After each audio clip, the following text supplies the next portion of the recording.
Hello, everyone. Thank you for coming. My name is Julie Keens. I'm professor and chair of the Department of Human-Centered Design and Engineering here at the University of Washington.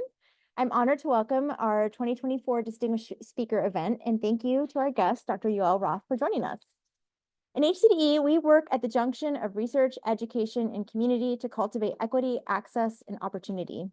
With these values in mind, I'd like to take a moment to acknowledge that we educate future human-centered designers and researchers on this campus on the unceded lands of the Coast Salish people who are still here honoring their ancestral heritage. Our ultimate goal is to foster greater solidarity, care, and collective accountability to all humans.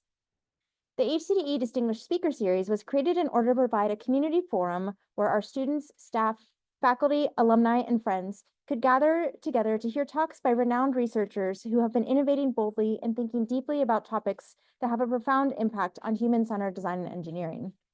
The Distinguished Speaker Series would not be possible without the generous support of two HCDE donors, so we give our thanks to Judy Ramey, the former professor and chair of our department, and friend of the department, Stephanie Rosenbaum, for sponsoring this lecture series.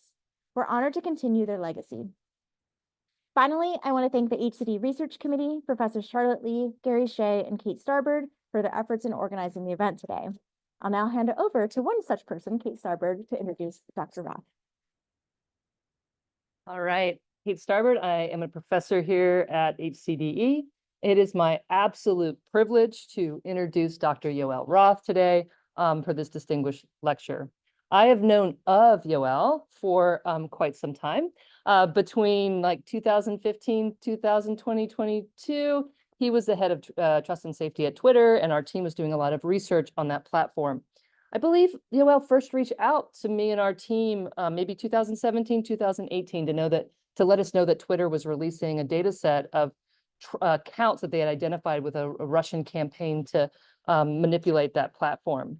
I didn't understand at the time why Yoel had reached out to us to tip us off about that data set, but I now know that he had a deep commitment to ensuring that academic researchers had access and were able to conduct public interest research on that platform using Twitter data. And it was part of his work to try to build the trust part of trust and safety. For years, I made a point of keeping Yoel at a distance, actually. Your name was on my to-do list, like it was there, like you can contact Yoel, but I don't think I ever did. Maybe once, we can talk about that some other time. Not around US elections, just want to let people know.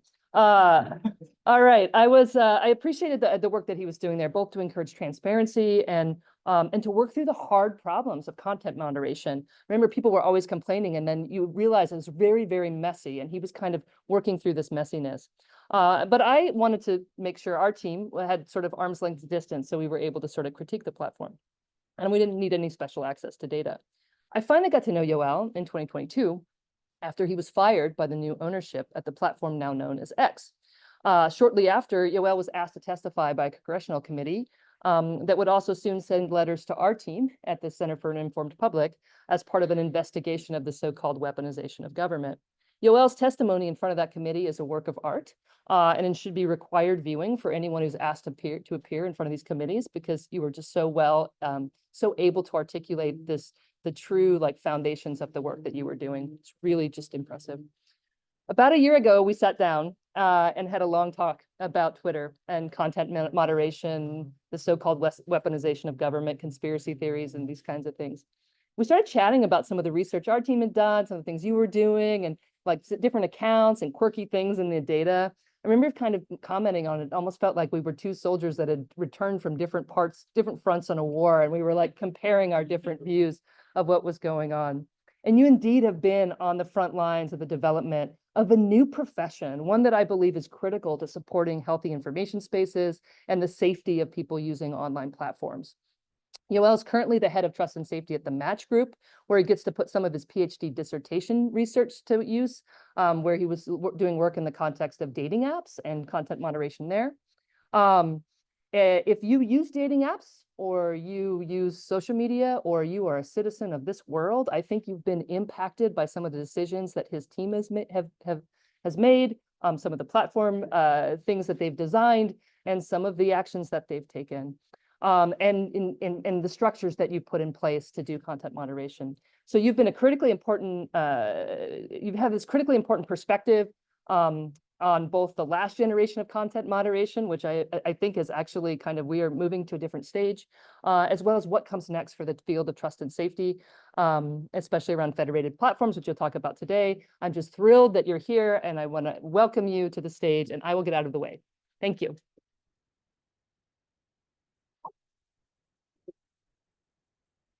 All right. First and foremost, a big thank you to everybody here at UW, at HCDE, at the CIP, and to Kate personally for the invitation to join all of you today.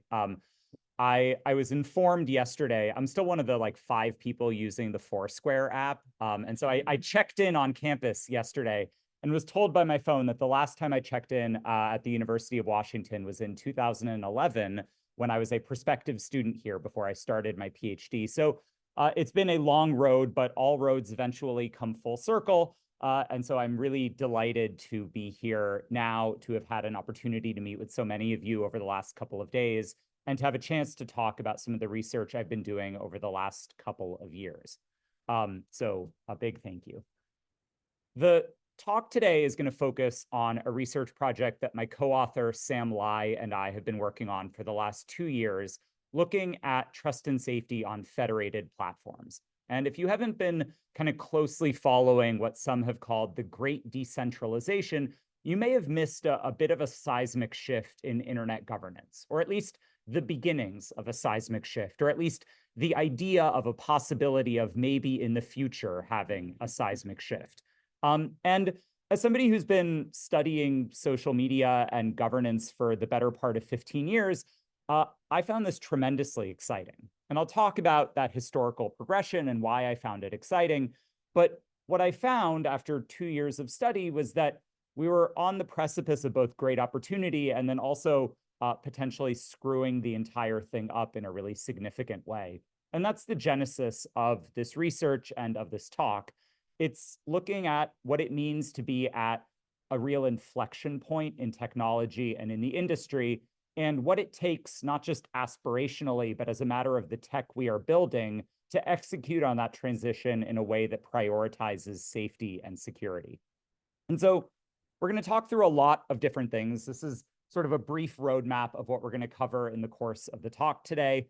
I'll share sort of take a step back a little bit and talk about the history of trust and safety, why we do the work that we do, what trust and safety even means, what the tradition of research in this space looks like. I'll talk a bit about federated and decentralized platforms. This has nothing to do with crypto. So for folks who saw the word decentralized and were worried I was going to talk about NFTs, fear not. And then, we'll talk a little bit about where we go from here, because I think there is a call to action for certainly the folks in this room who are studying and building technology, but I think more generally for all of us as users of these platforms and as citizens, there's stuff we can all do right now to try to drive better and more effective governance. But before we talk about all of that, I want to go back in time. And I'm going to go back in time to 1993. And a story called A Rape in Cyberspace is one of the seminal moments in the history of the research of computing. And also it is for the students who had the misfortune of taking my trust and safety class last semester at the University of Pennsylvania, this was what I assigned them the very first week. And so I couldn't assign this reading to all of you, but let me give you a brief rundown of what happens in A Rape in Cyberspace. A Rape in Cyberspace is a story about a platform called Lambda Mu. In the words of its developers, Lambda Mu is, quote, a new kind of society, a text-based environment where hundreds or maybe even thousands of people could commingle and interact. Lambda Mu is important in the history of social computing. Some of you have probably heard of it or read this very article, because it was an early exploration of online spaces for sociability that weren't just games. But what made Lambda Mu truly famous, or maybe infamous, in computing research is an account written by Julian Dibble that first appeared in The Village Voice in 1993, in which he accounts a series of text-based transgressions that he and other users of Lambda Mu evocatively called a rape. In A Rape in Cyberspace, a malicious user who went by the name Mr. Bungle pantomimed a rape of another user. Dibble writes evocatively about the traumas that ensued, the dawning recognition that people on Lambda Mu could feel a violation even though the interaction in question was happening in a purely textual space. He describes it in terms, and the community described it in terms, that are not dissimilar from what the survivors of sexual assault IRL use to describe their experience. And I use this article with undergraduates in my class to spark a conversation about online harms. I asked my students to consider whether they find the perspective in this article reasonable, or if calling a rape in cyberspace a rape is drawing a trivializing false equivalency between sexual assault and some stuff in a chat room. We use it as a way to explore why the mean things that people say on the internet are viewed as harmful at all, and indeed whether trust and safety as a profession really should exist. In the years since I first encountered a rape in cyberspace as an undergraduate, I've become more and more convinced that it's not only a captivating time capsule of a bygone era of technology, but it's rather an essential text for understanding not just online harms, but online governance more generally. So let's go back to the story. A rape happens. Call it a rape, don't call it a rape. A thing happened in Lambda Mu. And after the thing in question took place, the citizens of Lambda Mu, if we can call them that, debated whether they should enact the death penalty, virtually speaking, on the responsible user. Julian Dibble describes the conflicts between the people advocating for Mr. Bungle's expulsion from Lambda Mu and those who advocated for a more libertarian live and let live approach. Ultimately, they debated, they chatted, they argued, and they reached something approximating a consensus saying, yes, Mr. Bungle should die. But then they ran into a problem, which is the people making the decision weren't actually the ones in charge. This dynamic of figuring out that the harms caused by online speech need to be mitigated, but that the mitigation is in the hands of somebody who isn't necessarily a participant in the community at all, in my view, showed us the shape of things to come. So let's fast forward a little bit. In the decade between 1993, when Dibble wrote A Rape in Cyberspace, and 2004, when Mark Zuckerberg launched Facebook, not a whole lot really changed vis-a-vis online content governance. Platforms have always had to make decisions about what's okay and what isn't. But when it comes down to the actual standards that platforms apply to the content people create, the rules and policies that they develop, and the mechanisms that they use to implement them, things in 2008 still looked pretty ad hoc.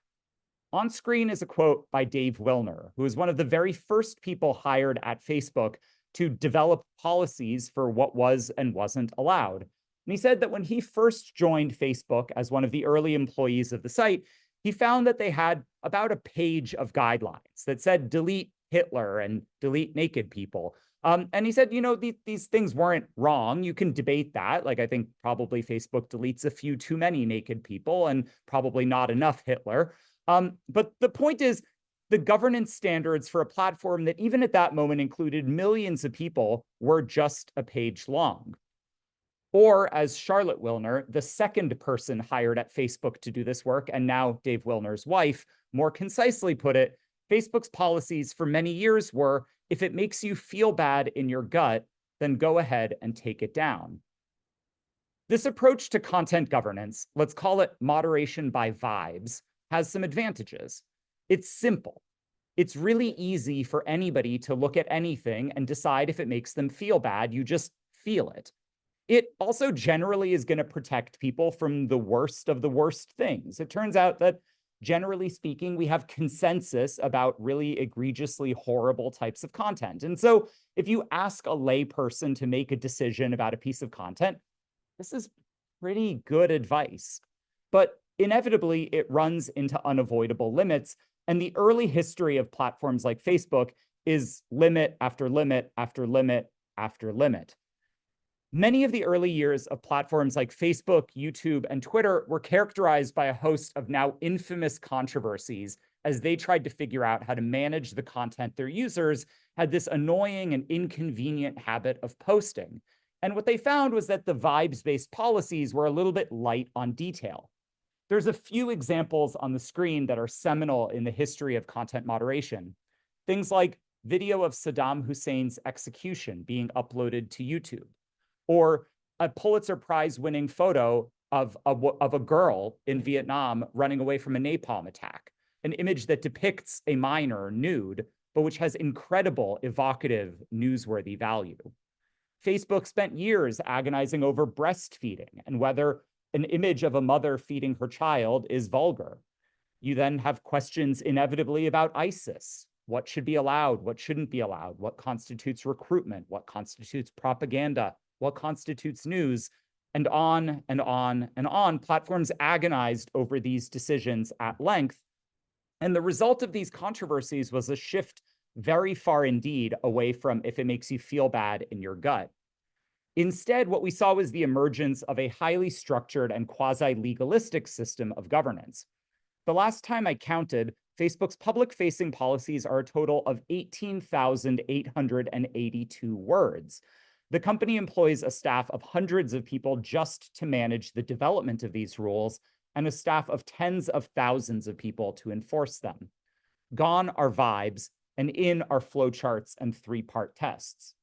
The guidelines on screen date back to 2012, arguably a simpler time by any measure, but back then we saw a leaked version of Facebook's internal content standards, and even then, 12 years ago, we saw the incredible complexity and in some instances, the deep absurdity of trying to arbitrate content effectively at a platform of Facebook's scale. Inevitably, even as these processes have continued to mature, 12 years have gone by since this, platforms continue to struggle with actually doing the work of content moderation. For example, when I was preparing this talk, I used Google to search for the napalm girl photo, an image whose status as iconic and newsworthy and of historical significance has been extensively written about and debated, and found that not only had Google decided that the Pulitzer Prize-winning photo was sensitive, warranting a safe search blur, I also found that they seemed to be unable, even in the span of 4 search results, to consistently apply their own policy. Is napalm girl sensitive at all? Should it be flagged as sensitive? Google doesn't seem to know. And I say this not to impugn my friends and colleagues at Google. This stuff is really hard. Journalist Mike Masnick has written about how content moderation at scale is impossible to do well. Not that it's difficult, not that it's expensive, but that these mistakes are inevitable. They are an intrinsic property of the system of content moderation. And I think that's true. But it's worth noting how after 20 years of struggling with vibes-based moderation and building more technology, more process, more policy, more governance, it seems we perhaps haven't come very far at all. These issues have been well documented and well researched at this point for decades. And we've largely seen 3 bodies of scholarship emerge. First, we've seen a substantial body of literature looking at platform policies, values, and the human beings responsible for doing this work.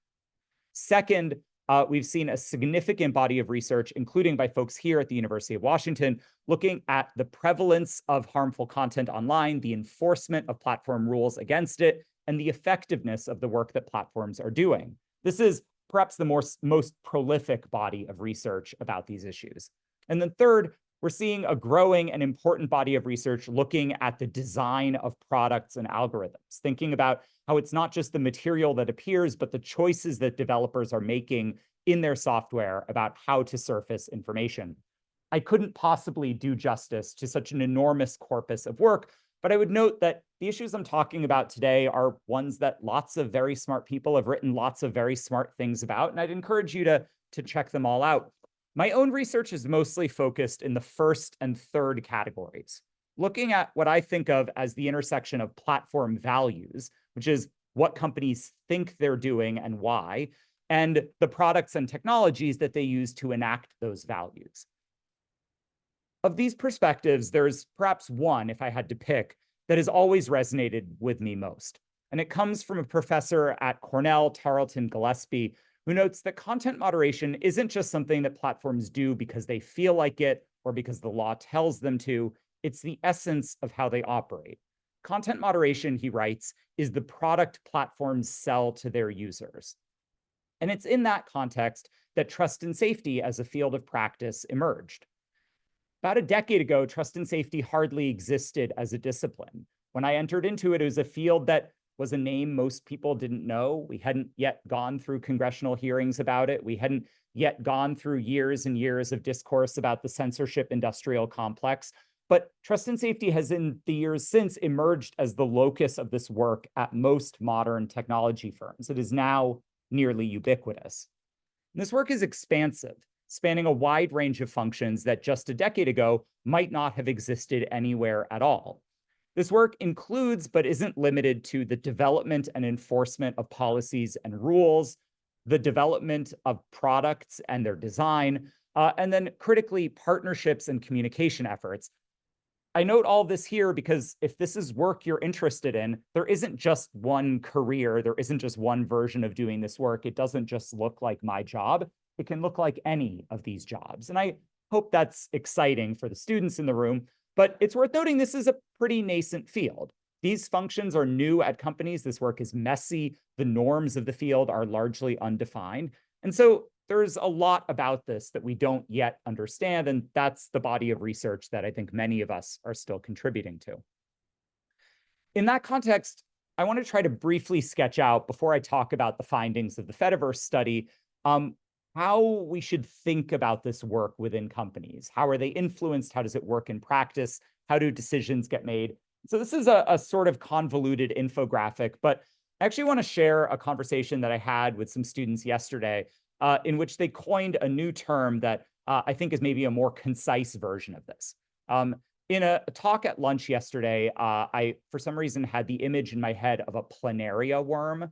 I don't know how many of you remember this from high school science. They're these sort of flatworms that are kind of remarkable because you can cut them in half and then they grow back into two worms. But in science classes, they're used to teach the responsiveness of organisms to external stimuli.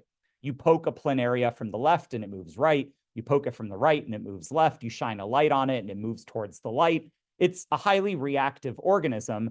And in that context, I think it's helpful to understand technology companies kind of like worms. They are highly responsive to external stimuli.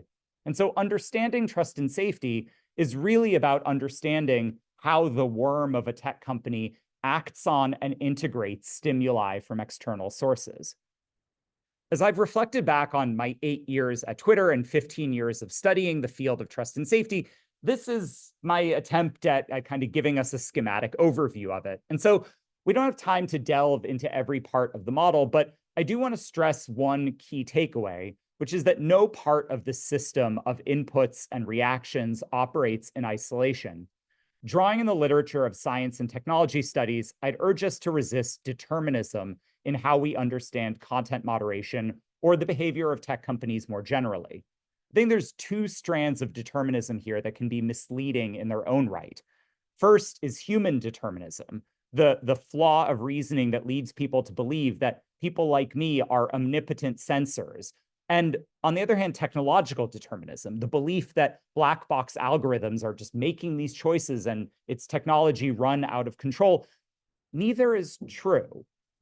Rather, when we study trust and safety, we find that governance is taking place at the intersection of all of these forces: the power of individuals within organizations, the power of automated and semi-automated systems, and then influences of parties outside of tech companies who perhaps don't have dictatorial authority, but nevertheless are able to influence how companies operate.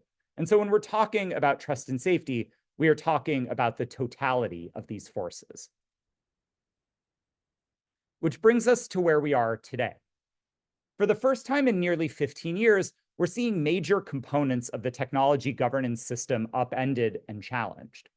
We've tended to locate a lot of these changes in, let's call it the Twitter to X transition. And I use the names of the companies as a historical signaling device. I never worked at X, I worked at Twitter. And so there's a moment of transition here that seems like it's a bit about governance.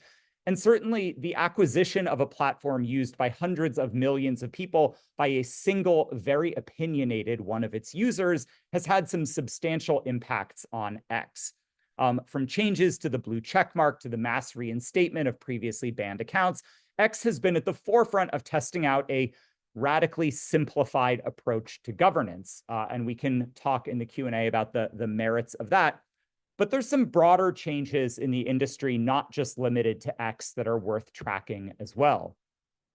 Some of these changes have been quite overt, like the emergence of the Digital Services Act in the European Union. Others have been more of a slow burn, and I've written about a few of these trends in my time since leaving Twitter.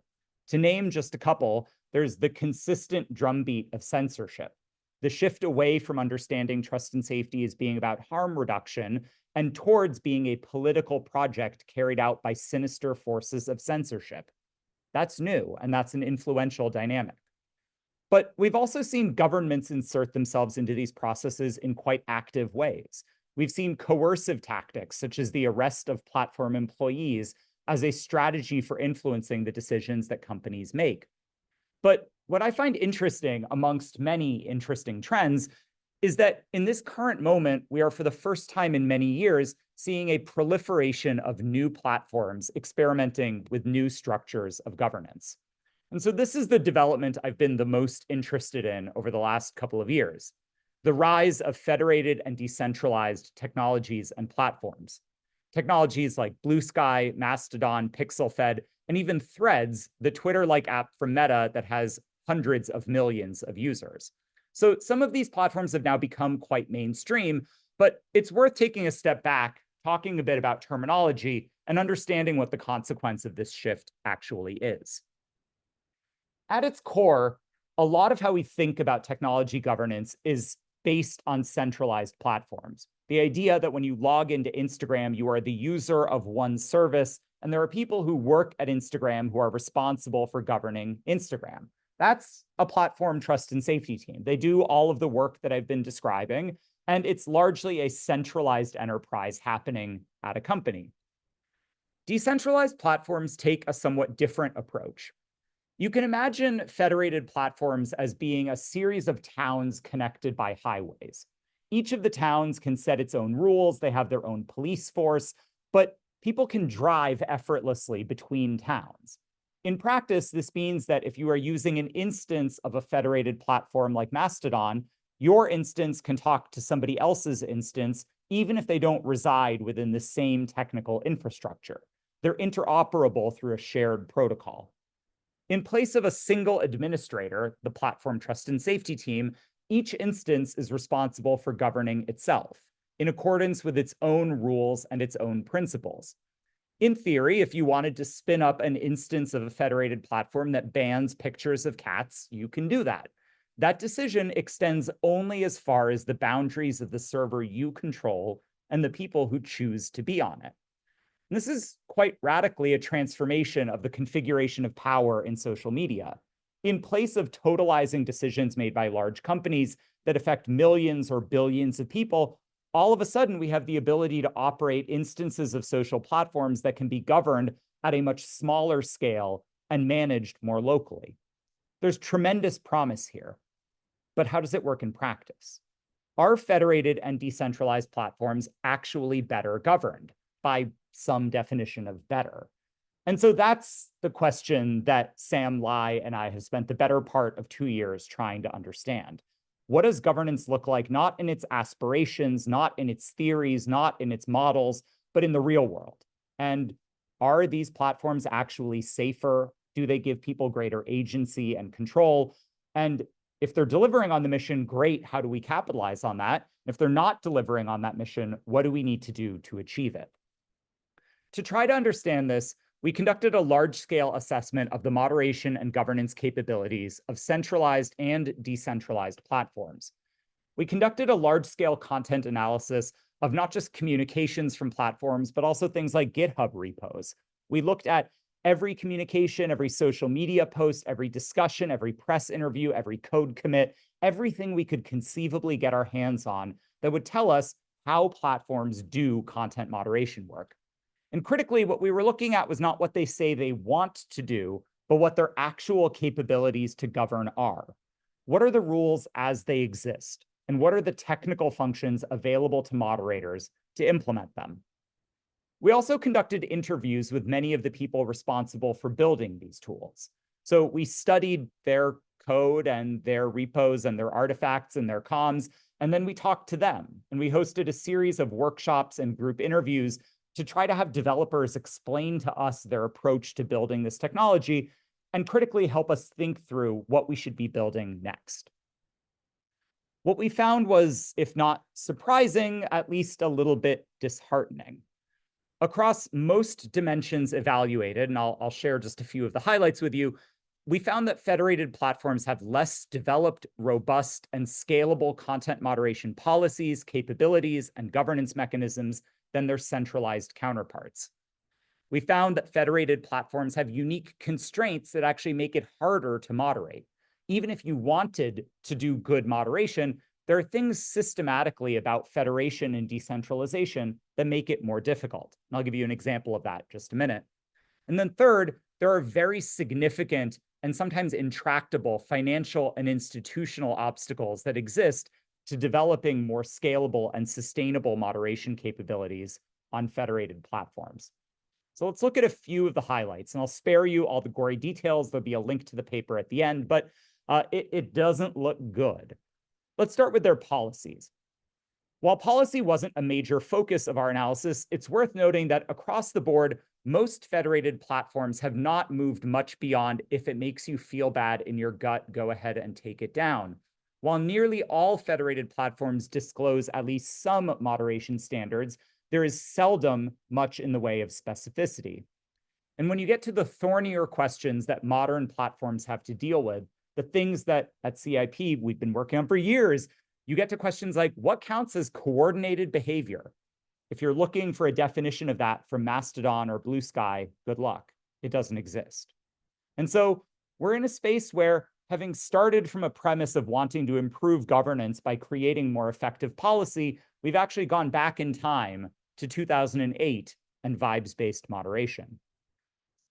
Things look a little bit better when we look at the tools that platforms have built and have at their disposal for moderation. When it comes to things like foundational capabilities, like the ability to ban people and delete dangerous content, at least federated platforms can do that. But there are nuances, and ultimately we leaned on the side of a pretty generous coding schema. And so it's worth diving into some of the details of what it means to actually build out moderation capabilities. So for example, let's compare what happens when a platform restricts an account for violations of the rules. This is a screenshot of the user experience we built on the platform formerly known as Twitter. If you do something wrong, a message appears on your account that makes clear that something happened.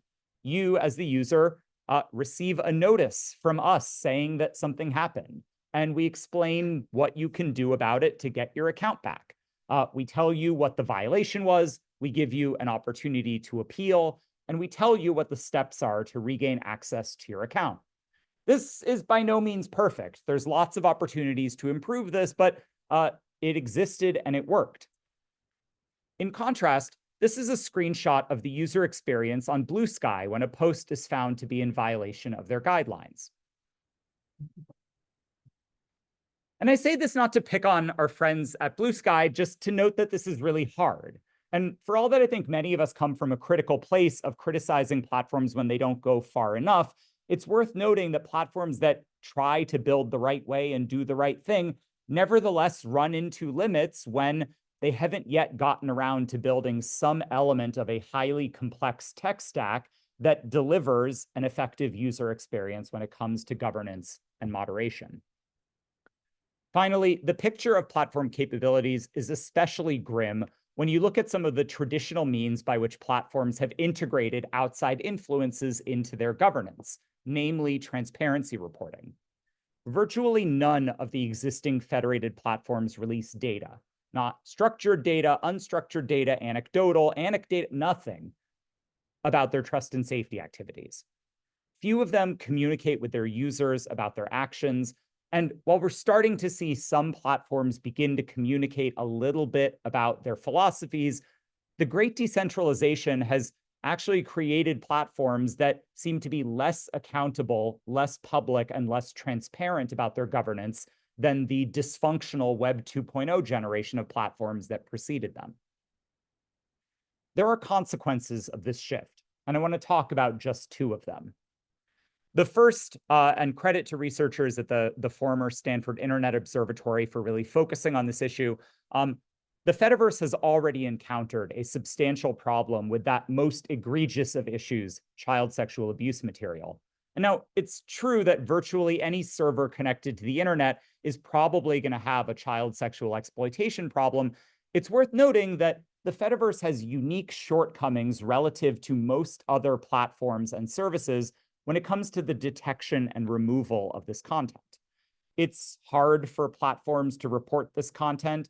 The people administering instances of federated services don't know what their legal obligations are. They don't have access to tools and hash databases that automate the removal of this content.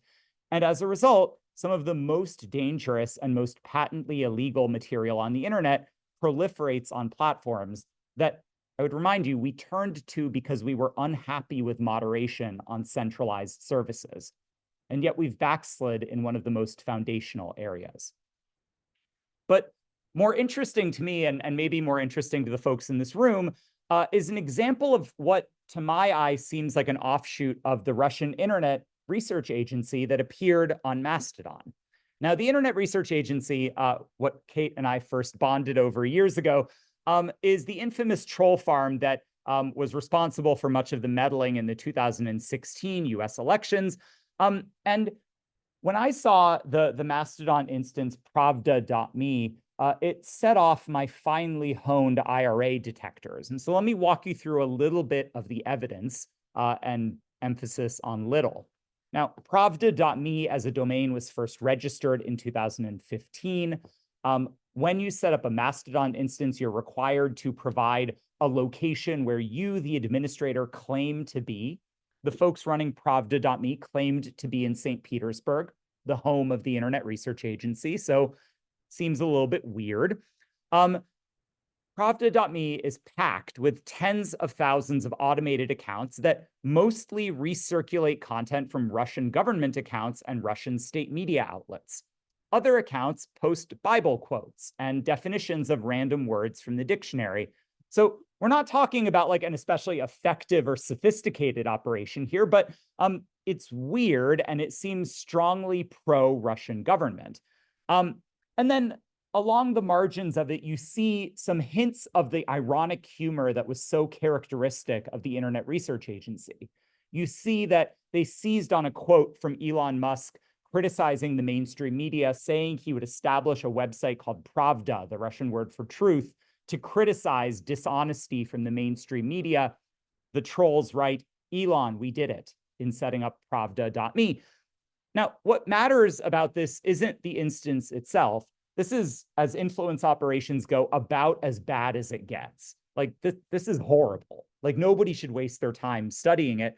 But what's striking to me is how difficult it is for us to do any of the things that a centralized platform would do to guard against this activity in the context of a federated network like Mastodon. So let me briefly walk through some of the challenges are. First, when I look at this, it screams IRA to me because I've spent a lot of my career looking at content from Russian trolls, and I generally can eyeball it and get a decent sense that that is what it is. If you are one of the 22,000 administrators of Mastodon instances who hasn't spent their career looking at Russian trolls, how would you do that? And that's the first problem. Content moderation and trust and safety are highly specialized, and oftentimes the people running federated platforms are volunteers. They're doing so because they're passionate about these issues, but passion isn't enough, and sometimes you can run into the unavoidable limits of professional experience. Second, Mastodon and the ActivityPub protocol that powers it make essentially nothing available from the operators of one instance to another about the technical properties of activity on the service. For example, when we first detected some of the Russian trolls on Twitter in 2016, one of the really obvious signals that we had was that accounts claiming to be in the United States had phone numbers that had Russian country codes. And so, that one seemed like a bit of a problem. You can't know that about accounts on Mastodon. And so if I'm trying to moderate activity that seems suspicious, I don't have any of the really foundational evidence that platforms would use to inform this kind of moderation, which takes us back to moderation by vibes. Really, all people can do is what I did in this instance, which is look at something and say, this makes me feel Russian in my gut, take it down. And that ultimately is unsatisfying for all of the reasons that we've talked about. It's also worth noting that the really malicious and harmful activity, the things that we should worry about in the context of elections, generally aren't going to be a dedicated instance like Pravda.me that is all of the Russians all in one place. It's going to be activity that's distributed across the 22,000 Mastodon instances that make up the Mastodon ecosystem.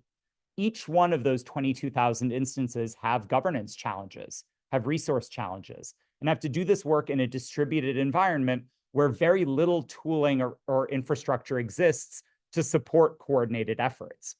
To that point, imagine that I have conclusively identified this as the Russian Internet Research Agency. I've done that work. I've concluded that this is it. I block them from my instance. If you operate a Mastodon instance, how do you benefit from my decision? How do you audit its reliability? How do we make it so that governance decisions can be federated across federated networks without creating unaccountable systems of governance where, once again, one person calls the shots in accordance with their own whims? We don't have answers to this, not at the level of governance, not at the level of technology. And systems, as a result, are paralyzed in their efforts to respond to these kinds of threats. And so what do we do? As part of our research project, Sam and I spoke with more than 24 developers, instance administrators, and moderators about what they believe should be done to address these risks. We identified 3 main themes from those discussions. On the technology side, the findings were pretty straightforward. There is a clear need to build foundational technologies. Things like a hash and match function that would allow people to detect known instances of CSAM, or a heuristics engine that would let you ban people not one by one, but based on a set of rules. But a number of the interviewees we spoke with called out some of the tensions in building even some of these really foundational technologies.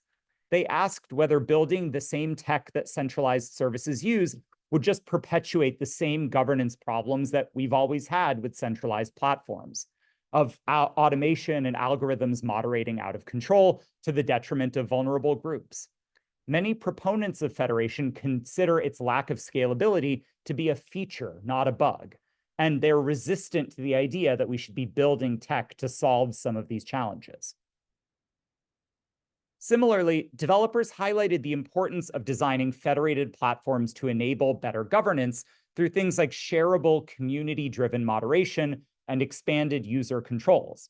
The idea that if I make a decision for my instance, there should be a way to share it with you to the benefit of yours. But it's not obvious, even to some of the proponents of these approaches, that those developments would solve moderation challenges as opposed to just displacing them. Inevitably, there's going to be trade-offs associated with the solutions we build in this space.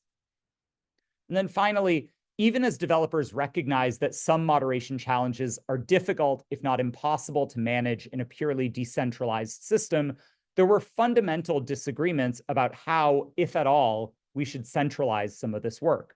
Now, it's my belief that solving a problem like a Russian troll farm requires some entity with network-level visibility. And we can get more in the weeds on that, but generally, if you're trying to find a needle in a haystack, it's helpful if somebody can look at the whole haystack. And in the Fediverse, we can't do that. That is an unimaginably controversial position to take with people who are invested in decentralization. And so we were left with unsolvable, unanswerable questions about how technically and legally distinct instances of a federated platform can collaborate. How would data privacy work? How can you do this in a way that doesn't create giant GDPR problems? And how far should these efforts even go?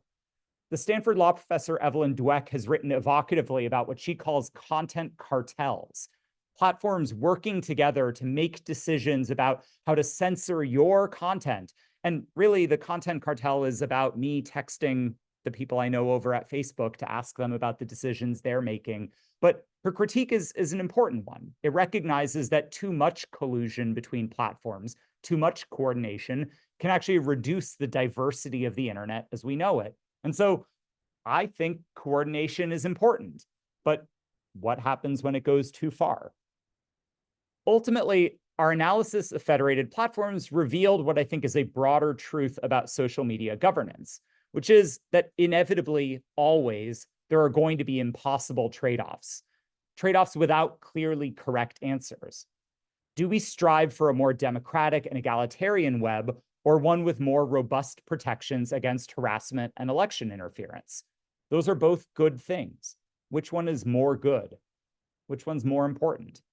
Reasonable minds can differ on these points, but what we can't do is pretend that the trade-offs here don't exist. The consequences of inaction, of failing to critically consider these trade-offs, is a continual cycle of retrenchment of the existing dominant forces in the social media industry. About a year and a half into the so-called Great Decentralization, we're already seeing a pull away from decentralization and back towards centralized corporate control. Meta's Twitter alternative, Threads, has garnered hundreds of millions of active users, including brands, politicians, and celebrities. And Threads is a well-moderated experience. It is built on top of the tens of thousands of people that Meta uses to moderate Instagram and Facebook. And powered by that effective moderation, Threads seems poised to cement Meta's dominance in real-time text-based social media as well. But Meta's success here is in part because federated platforms haven't helped themselves either. Across Mastodon, Blue Sky, and numerous other platforms, we've seen obvious and predictable safety issues emerge almost from day one, each chipping away at the patience of ordinary users to give these newcomers a shot. For example, about a year ago on Blue Sky, the community discovered that you could register a Blue Sky account with any word you want in the username. I will leave it to your imagination to think about the words that users registered. Now, this is a really easy trust and safety problem to solve. Think of every bad word imaginable, and then tell the computer to not let people register accounts that are Hitler 1488 N-word. And Blue Sky forgot to build that. And then when there was a problem, they remembered really quickly, and then they built it, and then the problem was solved. But the issue is that the damage by that point was done. The community saw a moderation failure and asked, well, what else is there? What else have they forgotten to build? What are the other pitfalls awaiting us? And waiting on the other side of the tracks, with Meta's familiar interface, effective moderation, and general absence of Hitler and nudity, is Threads. This pattern isn't new. It's a deeply familiar and problematic cycle. Dominant platforms become hostile to their users, a process that the author Cory Doctorow has evocatively termed enshittification. That user hostility creates an opportunity for innovation. There is a margin where the shittiness of dominant platforms leaves space for new entrants. But when those alternatives are meaningfully worse in basic areas, like removing child sex predators, what we end up with a reinforcement of the existing dominant platforms as they've always been around. I think we should break this cycle. I think it would be good for the internet to move past it.